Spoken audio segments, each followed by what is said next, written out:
Hi guys, so do you even remember me? Yeah, it's Amber. I'm finally back. I know I did my last vlog update for 30 weeks, and today is a huge day for me. I am 37 weeks, which is huge because that is when I delivered my twin girls. I was exactly 37 weeks that day when I went to my OB for a regular OB appointment, and he was like, today's the day, because my blood pressure had started to kind of increase a little bit. And it's just crazy to think that she looks just like them right now.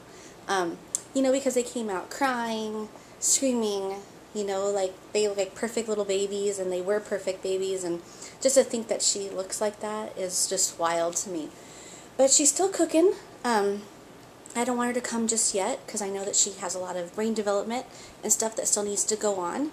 And so yeah, 37 weeks, people. Can you believe it? I have 3 weeks or less left, because my OB won't let me go past 40 weeks just because I am a VBAC, hopefully. And so so we're working on trying to get labor started on its own, but I will get to that in a little bit. Let's go back a little bit, since the last time I talked to you, I was only 30 weeks. So I believe I had an appointment a couple weeks after I did the last vlog, and my OB had me in a panic. Basically, I was crying, like this was after the appointment, but I was crying, just so frustrated, so stressed out. He has been so worried about her size.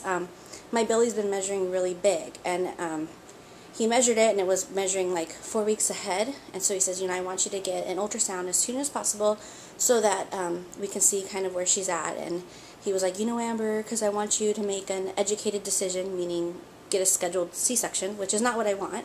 I want that VBAC really, really bad. And so we had the ultrasound, and baby girl was measuring 5 pounds and I think a few ounces, and I was about 32 weeks, and she was in the 70 percentile, and he was so worried. He was like, oh my gosh, Amber, she's so big, we need to really talk about this. I know how much you want a VBAC, but I'm so worried about shoulder dystocia, and I'm worried about, you just not being able to do it, and all this stuff. And it was like, dude, like, I can do this, okay?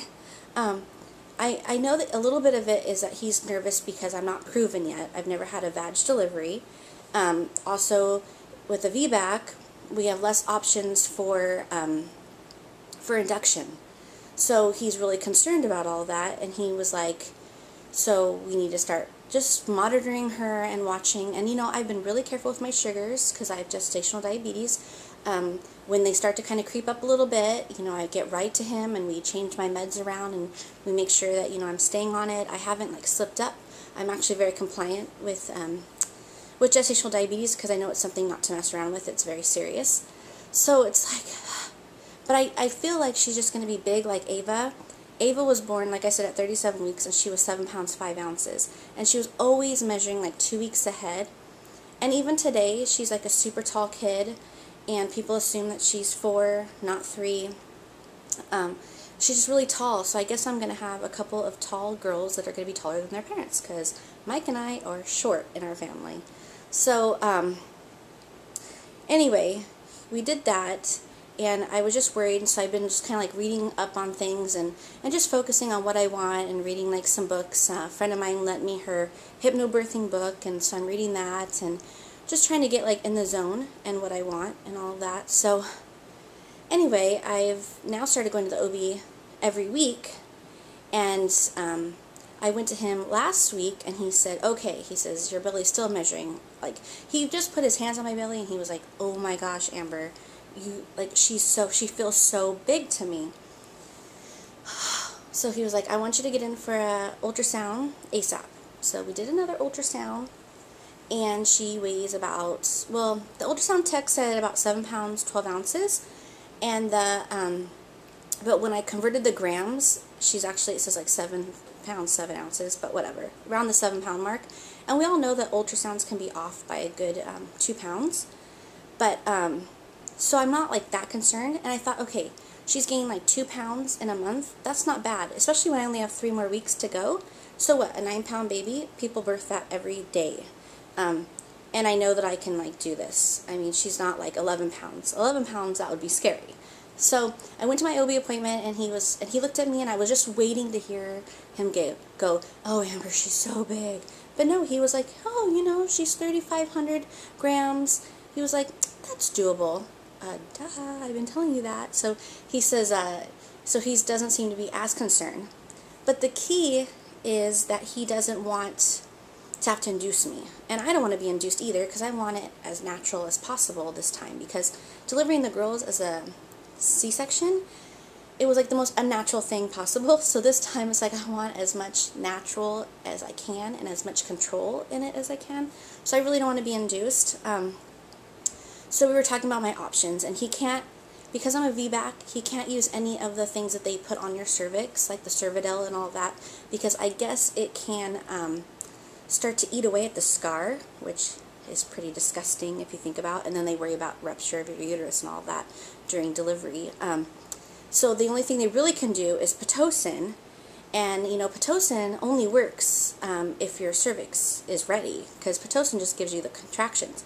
But if your cervix isn't ready, then nothing's going to happen. You're going to end up in a C-section. And plus, Pitocin gives you pretty nasty contractions, and I'm hoping to not have to get an epidural.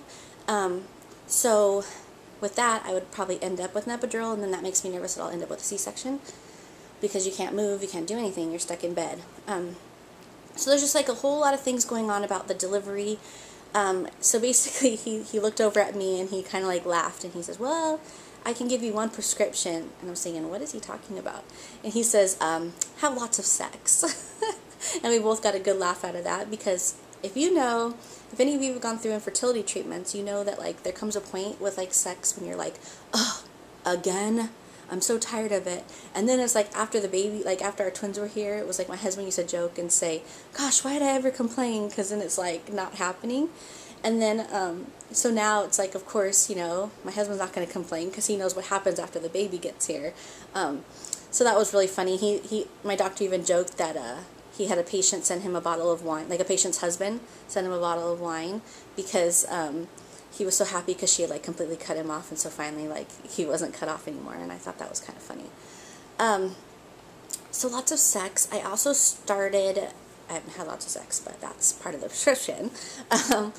Because you know, like the sperm can soften your cervix and start getting it ready, because my cervix is still measuring really long. But like I said, I'm only 37 weeks, so that's kind of normal, and that can change at any time. She's sitting like really high. He even said, he was like, oh my gosh, he's like, her butt is like right up under your rib cage. He was like, no wonder you can't breathe. And I'm like, yeah, I can't breathe. I feel so out of breath all the time because she's so high, where my twins, they sat so low, so I didn't have all the issues with breathing that I have with her. And he was also saying that, oh, well, that could have been some of my measurements of your belly could have been off then, because she's so high. It's like, so her head isn't engaged, so it's like you're measuring off. So basically, she's not engaged, so I need to start getting her engaged. And the ways that I've found is on an exercise ball, doing like a figure 8 with your hips. So I'm going to start working on that. I've also started evening primrose oil. I'm taking it orally, but I think I'm going to start taking it vaginally too.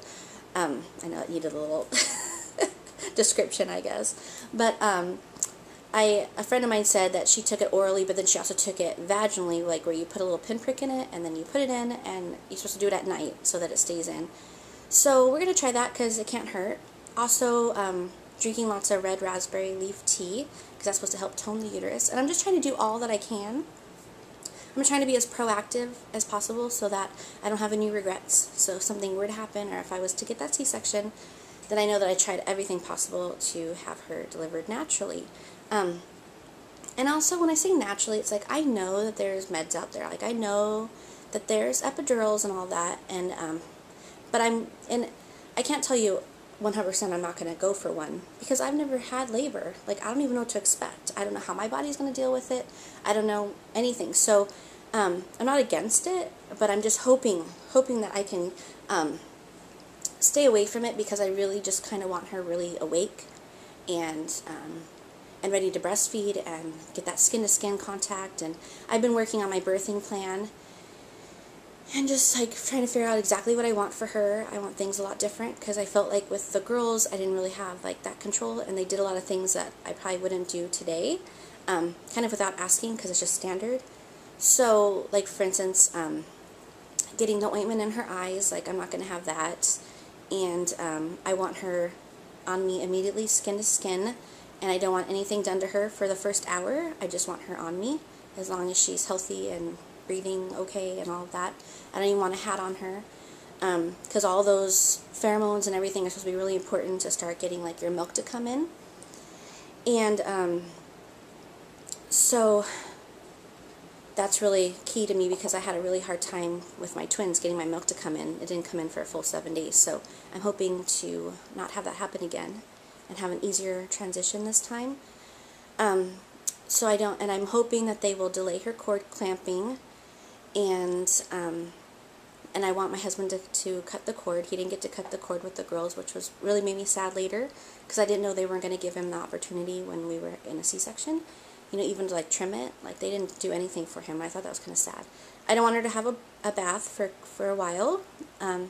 Just a little rub down is fine. It's really important to just kind of keep them on you, skin to skin, and letting like nature take its course. The other thing is I'd asked my OB if the hospital allowed me to bring in donor milk. When my girls were born, I also had gestational diabetes, and Ava, one of them, she had really low blood sugar. She was only at 32, and they like it, I think it's like 50 or above. And Leah was like, I want to say like Leah's was like 52 or something, so she was fine. But of course you don't have a lot of milk in. You just have like drops of clot. Okay, so I totally have pregnancy brain. My camera just shut off, and it's all because I didn't check and make sure I had enough minutes to do a vlog. Duh.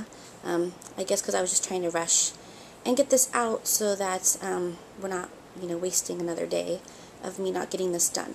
So where I was at you only have drops of colostrum, and so I ended up from a really good friend. She donated some breast milk to me, and you only need a little bit, so I am able to bring this to the hospital.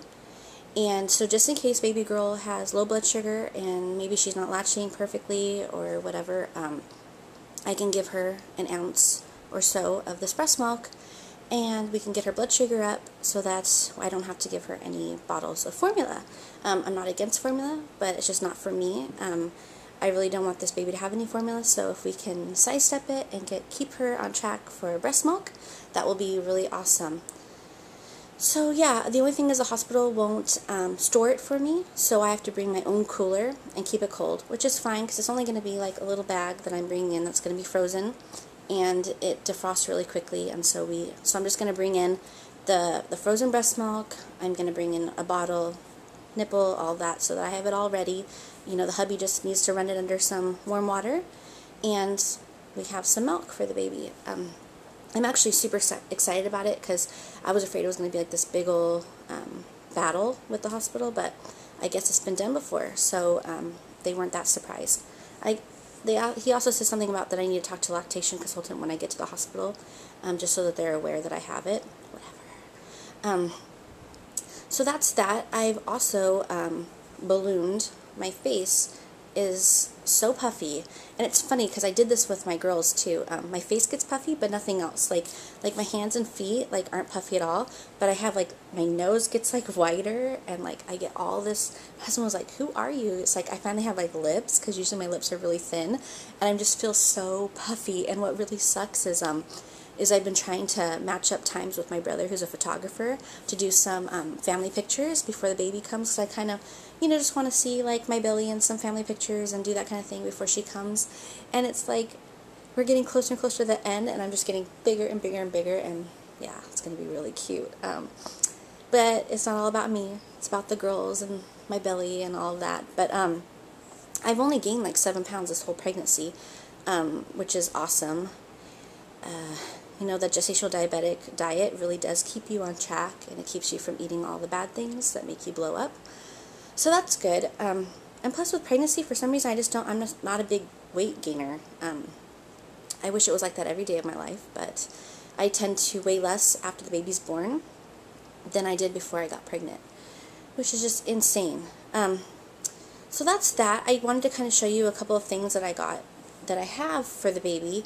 Like I said, my brother's a photographer, and he is going to help me by taking some pictures of her for me. And so I didn't get newborn pictures taken with the big girls, and I kind of regret it. But, you know, they're so expensive. And but my brother's gonna do some for me. So I'm really into like turquoise. So I got her some turquoise ruffle butts, and I think they're like super cute. I'm kind of tired of pink because, you know, my girls, their stuff was all like done in pink. So I got her some turquoise ones, and then I got her this really cute little headband, and with just the pop of pink. And I figure I could put the girls in some kind of hot pink to go with her when we do pictures and all that. But I thought that would be like super cute to have her with just this little pop of color. Another thing is if you followed me when I was pregnant with the girls, I went to Build-A-Bear and I got their little recording devices that they put inside the bears, and I got the girls' heartbeats recorded, and I put them in 2 bears so that they would have their heartbeat bears. And I thought, oh my gosh, I can't forget this for Julia, because Julia deserves to have her heartbeat in a bear too. So I just got the recorder, and I just the other night actually recorded it, because this time I have a Doppler. So so this is what it looks like, and you just record it, and then when you take it back to Build-A-Bear, and you pick out what bear you want, and then they'll put it inside. I'll probably do that in the next couple weeks, or it can wait till after she comes. It doesn't really matter, but you kind of hear her heartbeat. So sweet, right? I never get sick of listening to that. I got her Halloween costume. You know, she's due October 3rd, but, you know, she can come anytime now, and so that means she's going to be here for Halloween. And I just wanted something really simple, because I'm probably going to be baby wearing her, and I live in Southern California, so it's still it can be kind of hot. So I didn't want anything too thick, too like much going on, because she's going to be tiny. So I got her like this little strawberry PJs, and I don't know, can you see like the little seeds that make a little strawberry? And it came with a hat, and I think it's super cute and really simple. And it's not a bunting like most were that I was looking at, so I can wear her in the carrier and not have to worry about her feet getting all stuck and all of that. And also it's kind of thin, so she can wear it even if it's a little bit warmer, and because it's going to be nighttime, so it'll be a little bit cooler. And she can also wear it for PJs later. So I got a 3-month size. I've been buying mostly 3-month size clothing, because I think she's going to, like we talked about, she's going to be big. And so I didn't want to get stuck with newborn and then not be able to fit her into them. So if I have to, I can just roll up the sleeves and all that, because my husband thinks it looks massive. He's like, gosh, it looks so big, but I think we'll get more wear out of it that way too. And the strawberry thing is kind of a theme because of her going home outfit, and I'll show that to you guys in another video that I'm going to do. I'm going to do a video of my hospital bag, and I'll show you like her going home outfit and all of that. Super sweet. So a friend of mine just sent me this yesterday, and totally in love. Do you see that? It has like a little strawberry on it, and it says super sweet. And then it came with these cute little pants with the skirt. Little girl clothes are so adorable, aren't they? I can't wait to put that in, put her in it. So that's about it for this vlog. Like I said, sorry it took me so long to get this done. I'm really trying. I actually feel more guilty to like Julia, because my big girls have a video every week, and this one is like I just got like little chunks of videos. It's definitely harder when you have your next babies to keep up with all of this, and I don't know how some of them do it. I just don't know, because I'm exhausted, and when my girls nap, I want to nap. When they go to bed, I'm ready for bed. So yeah, I'm doing my best. I'm just trying to, because I really do these vlogs for my daughters, and I think it's really fun that, you know, they can look back on it later when they're older and kind of see like what their mom was going through and what she was thinking and what she was stressing about, what she was happy about, so and what she looked like. And so I think it'll be a lot of fun for my girls to look back on these. I think it would be fun to see my mom in, you know, videos when she was pregnant with me, instead of just a couple of little pictures. So I will also include some belly shots that continue from last time, so you can see my belly grow, grow, grow. I definitely have a belly. She's a big girl, and she sticks her butt out all the time, and she's really, really active. Oh, and I forgot to mention, too, is that my doctor started me on NSTs, which are non-stress tests, 2 times a week. I think I started around 32 weeks, and they suck. I did them with the big girls, and it was fine because I didn't have kids at home. Now I have kids at home, and you can't bring kids. So I am so stuck because, you know, my husband has had to, like, change on his work schedule. We've had to, like, jumble and get everything, like, ugh, it's such a pain. So I have to do these until she's born, and just to make sure that the purple sun is working properly, that she's okay. They do more of this when you have gestational diabetes and blah, blah, blah. So, yeah. That's it. I think I covered it all. Please send me any questions if I didn't answer any of them. I know some of you have been messaging me, asking me different things. I hope I hit on all of those questions. So thanks again. And I'm going to do a video of my hospital bag, so stay tuned for that. Thanks for watching. Bye.